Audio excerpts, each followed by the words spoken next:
अस्सलाम वालेकुम नाजरीन, मैं हूं वकास खान और आप देख रहे हैं पाक न्यूज़ टीवी। खबर शामिल करते हैं सक्खर से। हमारे नुमाइंदे शहजाद की रिपोर्ट के मुताबिक सक्खर में मगरमच्छ खातून को जबड़े में दबाकर नहर में ले गया।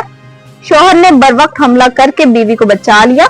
पुलिस का कहना है कि सक्खर की तहसील सालियापट में नहर से कपड़े धोने वाली खातून पर मगरमच्छ ने हमला किया और टांग जबड़े में दबाकर खातून को नहर में घसीट कर ले गया। शौहर हुब अली मला ने बर वक्त छलांग लगाकर बीवी को मगरमच्छ से बचा लिया। पुलिस का कहना है कि मगरमच्छ ने खातून की टांग बुरी तरह चबा डाली, जिसे शदीद जख्मी हालत में अस्पताल मुंतकिल कर दिया गया। खातून पर मगरमच्छ के हमले का वाकया नारा कैनाल की ID 115 शाख में पेश आया। अब तक के लिए इतना ही। मजीद खबरों और अपडेट्स के लिए देखते रहें पाक न्यूज़ टीवी।